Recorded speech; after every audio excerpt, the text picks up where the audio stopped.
What does it look like when a loud new voice in Congress gets bold enough to speak out? Right at the center of America's most iconic court, in a community founded on tradition and respectful restraint, one woman's bravery ignited an instant no one saw coming, and none will ever forget.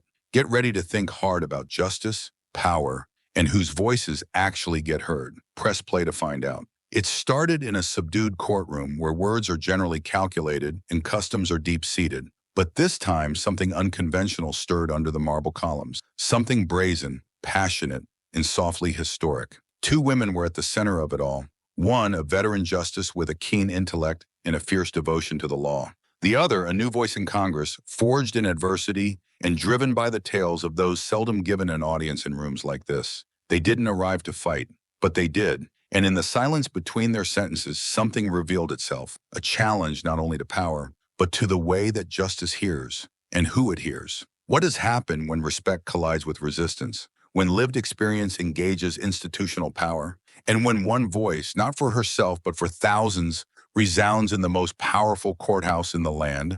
This is the account of an instant that rattled the system, yet didn't shatter it. A reminder that democracy doesn't need quiet, it needs courage. Let's start. The air within the Supreme Court chamber was heavy, quiet, strained, nearly reverential. But what was about to come destroyed that quiet in a manner no one could have predicted. Justice Sonia Sotomayor, one of the most highly regarded voices in the land's highest court, had just cut Congresswoman Jasmine Crockett off mid-sentence in the course of oral arguments. The room came to a standstill, but it was Jasmine's response that would render all those within that marble-columned room speechless. This instant wasn't only a confrontation, it was a collision of generations, values, and power, dramatically unfolding before the nation's most brilliant legal brains. Pressure had been building for months. Rumors of a political bomb were circulating in D.C., but nobody, not even the veteran justices, could have anticipated what was about to happen. Within less than 30 seconds, a new political star would take on one of the most entrenched figures in American justice,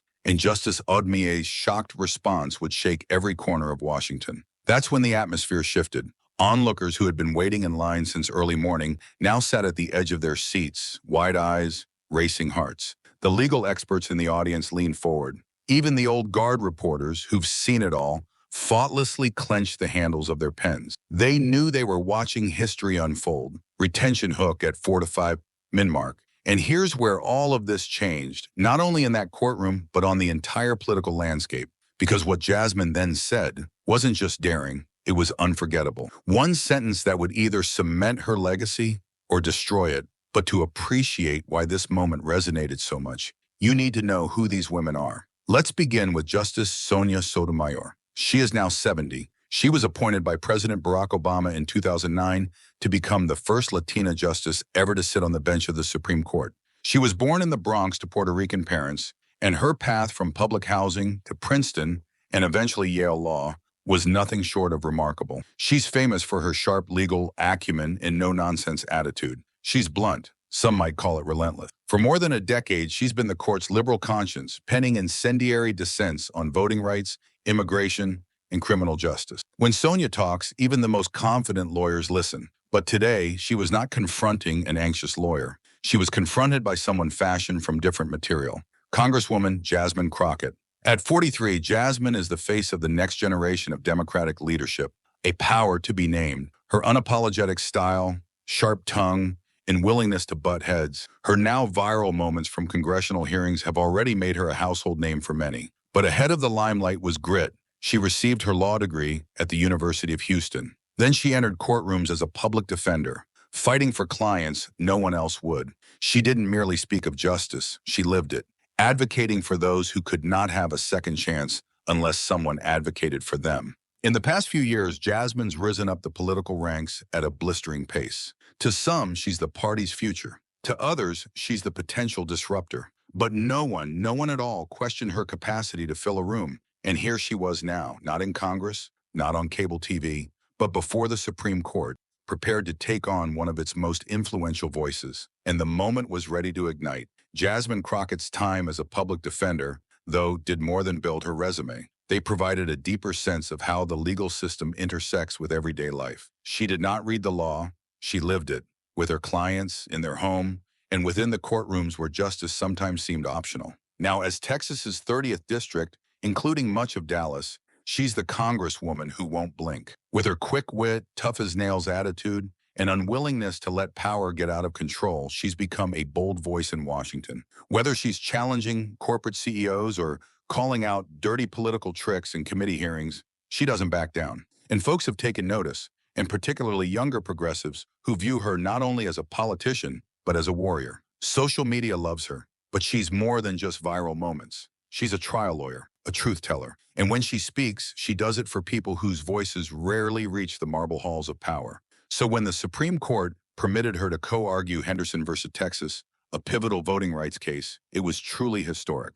As an incumbent member of Congress, it was unprecedented enough. But to stand alongside Department of Justice lawyers before the 9 most influential judges in the country, that was unprecedented. The stakes were monumental. This decision has the potential to safeguard or eliminate the voting rights of millions. Depending on the court's decision, it would grant states broad new authority to remap voting districts, possibly disenfranchising communities of color for decades. To Justice Sotomayor, this case was personal. It was all she'd worked for in her career: equity, representation, respect. But to Crockett, it was personal and present. The future of democracy was no hypothesis. It was at stake, and neither woman was going to give up. Legal commentators buzzed for weeks about this strange matchup.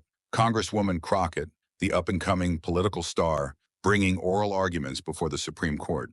Some labeled it a publicity stunt. Others called it the beginning of a new era in accountability. But offstage, Sotomayor was not pleased. In hushed, off-the-record conversations with court stenographers, she'd questioned the move. As a woman who'd climbed through the conventional legal system, from prosecutor to judge to Supreme Court, she'd always believed in procedures.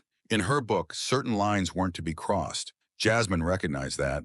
She also didn't care. She'd trained for months, memorizing landmark cases, studying with legal experts, practicing arguments late at night.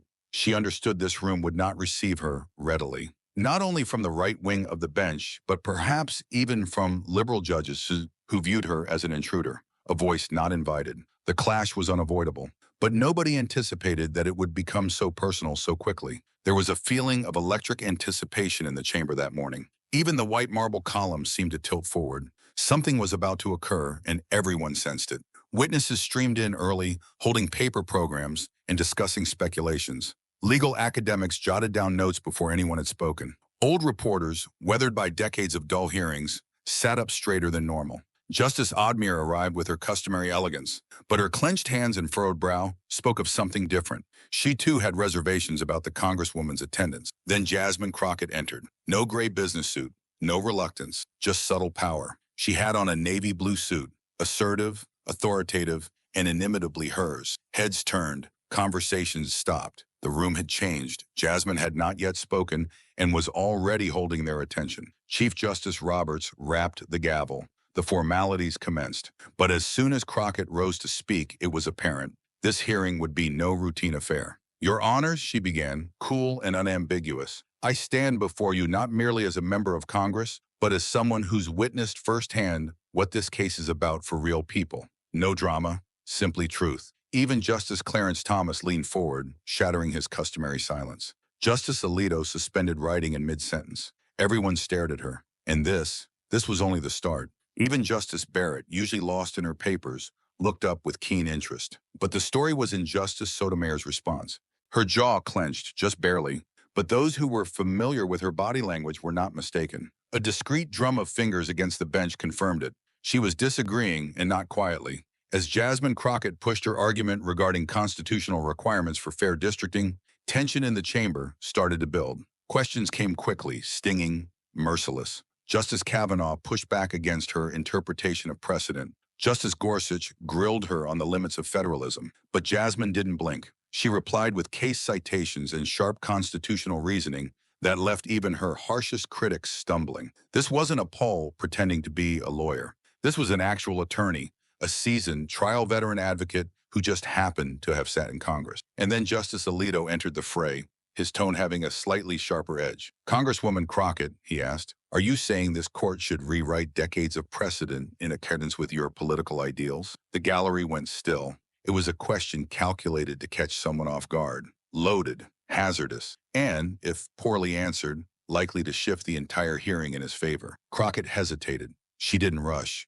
She allowed the weight of the moment to linger for an instant. Then, with cool assurance, she answered. Justice Alito, respectfully, she stated, I'm not requesting that you rewrite precedent. I'm requesting that you apply it correctly. And nothing about equal representation under the law should ever be thought of as a political preference. Soft gasps ran through the gallery. You just didn't address Supreme Court justices that bluntly. But Crockett wasn't trying to stick to the script. She wasn't here for tradition. She was here for truth. And she was just getting started. As her moment went on, she started basing her argument on real-life stories, lives and names from her own constituency. She talked of voters whose voices are muffled by hours-long polling lines, families torn apart across constituencies through gerrymandering, young voters whose voices never find their way to the ballot box. Her voice grew louder, not with sound, but with passion. Your honors, she told them, this is not a dry exercise of the law. When this court erodes protections for voting, actual citizens lose their say in democracy. In my district alone, and that's when Justice Sotomayor interrupted. Her tone was hard, too hard. Congresswoman Crockett, she broke in, slicing through the air like a hot knife. This court is not a political forum. We address law, not anecdotes. The whole chamber became silent as a tomb. Even the court stenographer, normally mechanical in her typing, slowed to look up. Sotomayor wasn't finished. Your task here, she went on now firmly, is to make legal argument based on constitutional interpretation and precedent. Personal anecdote and political advocacy have no role in these proceedings. The rebuke was deafening, not in decibel, but in gravity. A liberal justice calling out someone arguing a liberal position in public? It didn't exist. Reporters would describe it later as one of the most stunning exchanges ever seen within that chamber. And for 1 second, it seemed as if Crockett might crack. She leaned against the podium, fingers curled over the edge of it, mouth parted slightly. 1,000 eyes waited to see how she would react. There was a hush in the courtroom. You could almost hear hearts beating. Then Jasmine smiled. It wasn't tense. It wasn't strained. It was a tranquil, soft smile. The one someone has when they have no doubt whatsoever about what they are going to say. The one that says, thank you for that introduction. Justice Sotomayor, she began, her voice courteous but unwavering. With the highest respect for this court and for your decades of service, I must respectfully disagree. And just like that, everything changed again. You could hear the collective gasp ripple throughout the gallery. Did that just happen? Had a sitting congresswoman just addressed a Supreme Court justice in the chamber itself that she was in error? Jasmine Crockett didn't bat an eye. She took an inch forward to the podium, her back straightening, her tone hardening with determination. Personal stories have no place here, she started again, speaking calmly but firmly. But weren't personal stories the essence of this court's most landmark decisions? Her eyes scanned the bench, then settled softly on Justice Sotomayor. Didn't the personal story of Linda Brown result in Brown versus Board of Education? Didn't the personal story of Clarence Gideon secure the right to counsel? Justice Sotomayor's expression was inscrutable, but her hand on her pen clamped down hard. Her knuckles turned white, and Jasmine pushed forward. Justice Sotomayor, she went on, her voice now taking on a richer emotional color. At your confirmation hearings, you told us your story about living with diabetes, about what sacrifices your mother made, about how your life influenced your judicial philosophy. A pause. Were those stories not relevant to your qualifications for this court? The courtroom was quiet, eerily quiet. Even the gentle whir of the air conditioning became audible. Chief Justice Roberts, who was normally quick to intervene and keep things decorous, remained silent, because no one had ever seen anything like this before. But Jasmine wasn't done. She drew herself up, set her chin out, and her voice grew louder, not in a rage, but with intent. I stand here not only as a lawyer, she declared, but as a member of Congress. I have been elected by 760,000 Americans who have entrusted me to be their voice. They are the very people sitting in the back of this gallery today. She pointed, her eyes flicking to the back rows, where a few constituents nodded in silence, moved, seen. They do not possess Yale law degrees. They do not cite constitutional precedent in their living room. But they know when their rights are being trampled. The silence grew even deeper. They brought me here, she went on, because they wanted their voices heard, even in this courtroom. Justice Sotomayor leaned forward, lips opening, maybe to respond. But Jasmine calmly held up her hand in a polite gesture and went on. If this court really thinks the American people's lived experiences don't matter to constitutional interpretation, she addressed the bench now directly, voice unshaking. Then perhaps it's time to inquire whether this court is any more linked to the people it is meant to serve. And like that, the mood changed. The words hung there like thick smoke, inescapable, threatening, defiant. A member of the sitting Congress had just challenged the relevance of the Supreme Court to the face of one of its most revered liberal justices. Chief Justice Roberts finally spoke up. "Congresswoman Crockett," he asserted, "please limit your comments to the legal issues before the court." But it was already too late. The room had trembled. Within less than 2 minutes, Jasmine Crockett had turned a stern judicial rebuke into something seismic, a challenge to the American legal system's soul. Justice Sotomayor appeared taken aback, not indignant, not combative, merely taken aback, as though she'd just been hit with a question to which she didn't know the answer. And what followed would be analyzed by legal experts and political analysts for years to come. The justice slowly reclined in her chair. She regarded Crockett with piercing, subdued intensity. Individuals in the gallery shifted, uneasy beneath the burden of what they were seeing. Then Sotomayor interrupted, every word measured. "Congresswoman Crockett," she said, "are you implying that this court's adherence to constitutional law must be secondary to public opinion?" It was a trap, an expertly constructed, high-wire question. If Crockett answered yes, she'd be accused of eroding the rule of law. And if she answered no, she'd have to retract the very essence of what she had just stated. But Jasmine Crockett had faced loaded questions her entire career, on the courtroom floor, in congressional hearings, in the glare of media lights. She wasn't rattled. She looked Justice Sotomayor directly in the eye.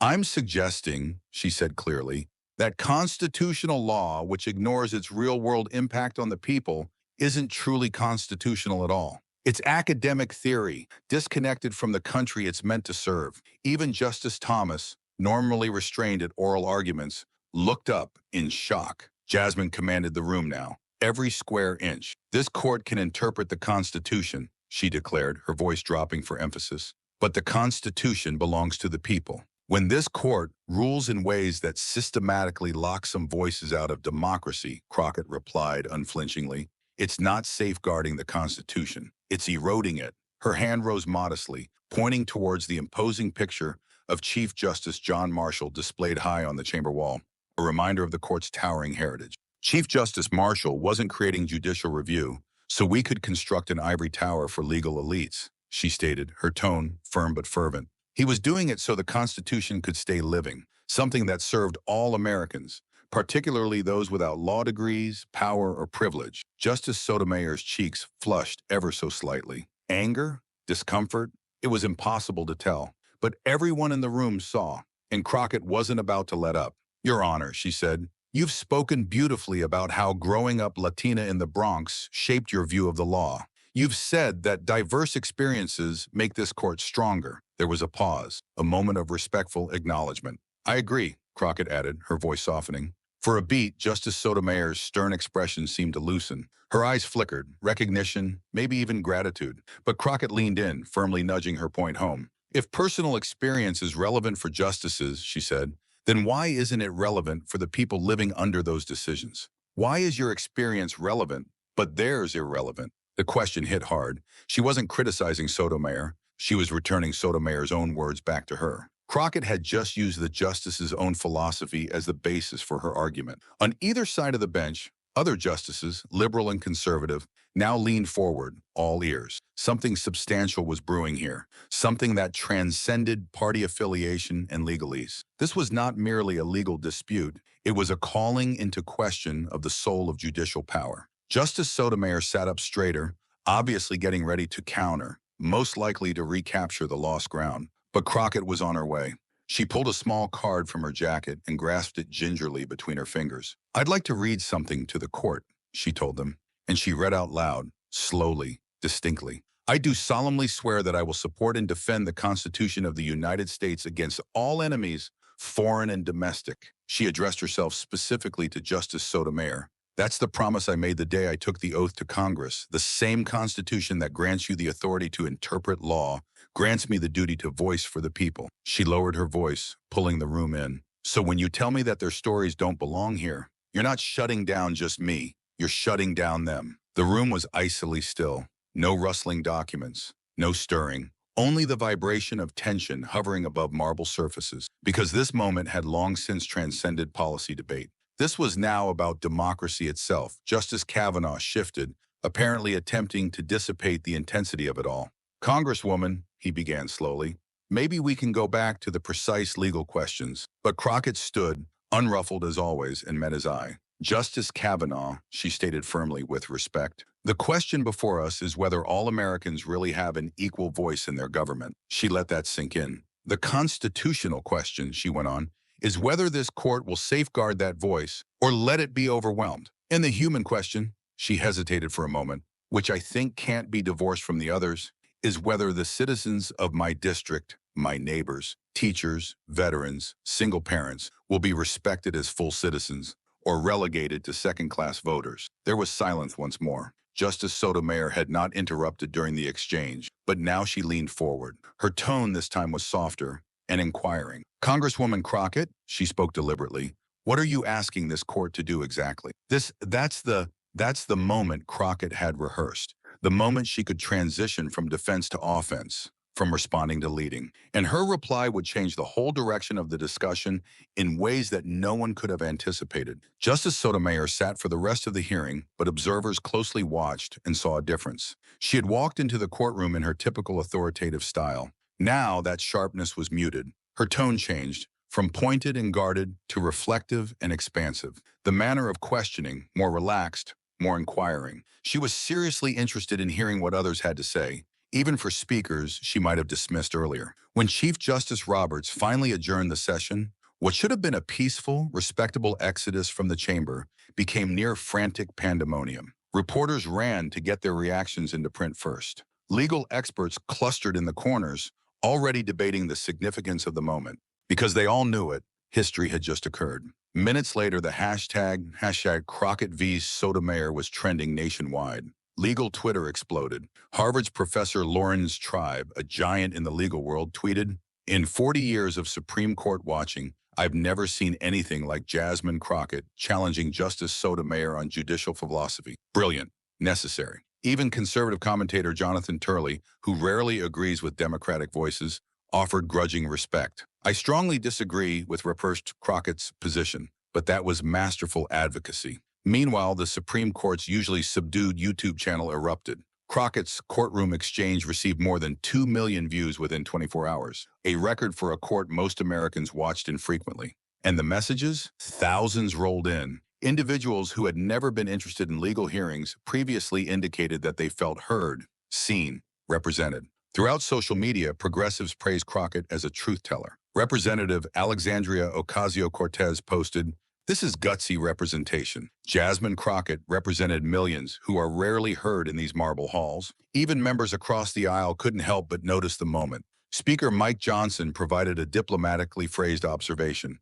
"I don't agree with Congresswoman Crockett's reasoning, but I do admire her guts standing up to the judiciary. That takes guts." Minority Leader Hakeem Jeffries went further, labeling it a masterclass in constitutional advocacy and democratic leadership.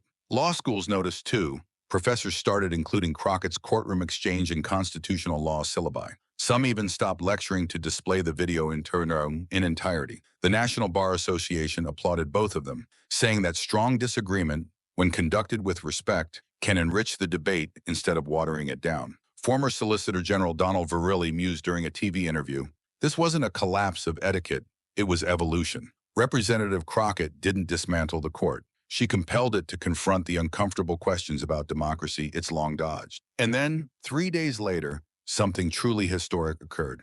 Addressing a judicial conference in Chicago, Justice Sotomayor spoke to the gathering, off script. "Recently," she said, "I was reminded that our job is not to be above the American people, but to serve them. And service demands not only legal knowledge, but humility, especially regarding the boundaries of our own view." Her words, plain and straightforward, were read by many as a public reply to Crockett's courtroom challenge. It was a remarkable moment, a sitting Supreme Court justice openly recognizing the impact of a congressional voice. And it posed a larger question. Had Crockett changed forever the way the branches of government interact? In The Atlantic, constitutional scholar Akil Amar had this to say: "Crockett didn't treat the court as an untouchable priesthood. She treated it as what it is, one co-equal branch in a government intended to be held accountable by the people. That's not radical. That's constitutional. And across America, the national conversation started to change. How democratic should the court actually be? Had it become too detached from the people it was formed to serve?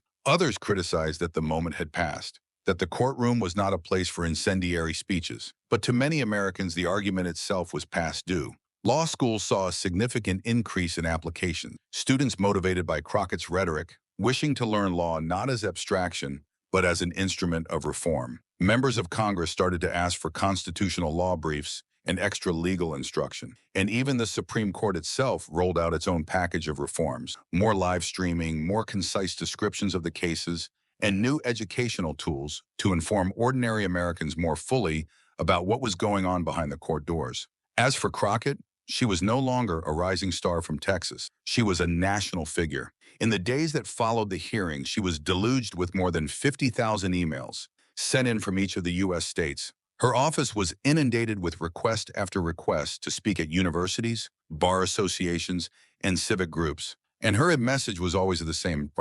Sash, why didn't you know? I've heard from teachers showing that clip to civic students, from young lawyers willing to accept tough cases, and from ordinary citizens who said to me, "You spoke for me. That's what I came to do."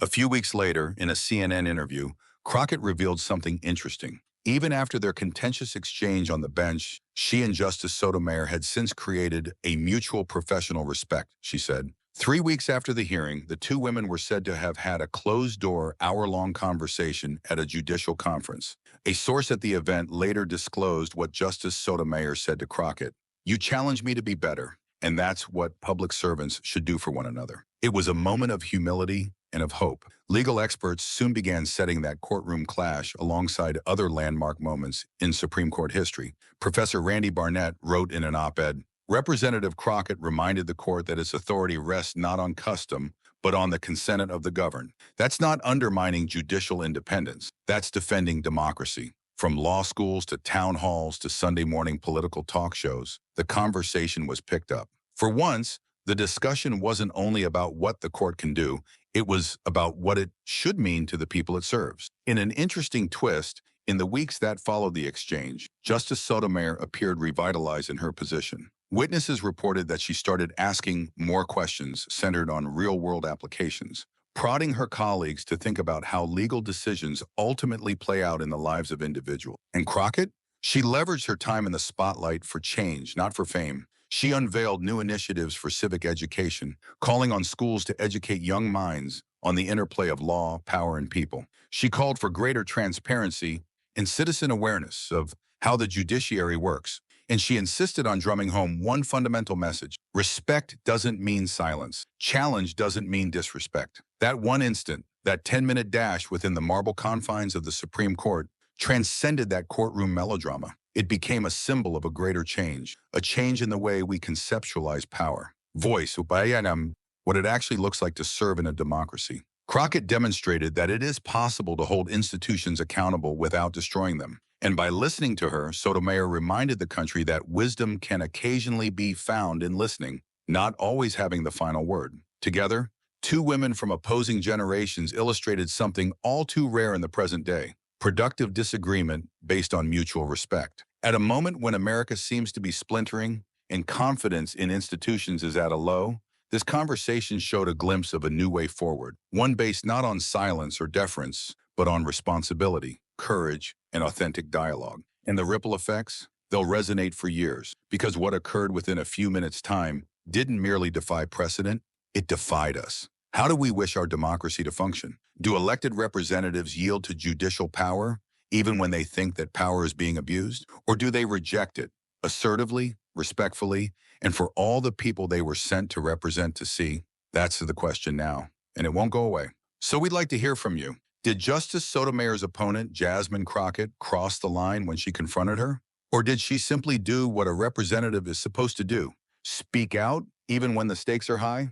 Let us know in the comments. And if you like this story as much as we did, subscribe and ring the notification bell. We're taking you to the biggest moments of politics, not with clickbait or outrage, but with care, depth, and truth. Because if there's anything this tale leaves us with, it's this: In a democracy, the most pivotal conversations occur when those in power will challenge one another, not with hatred, but with heart.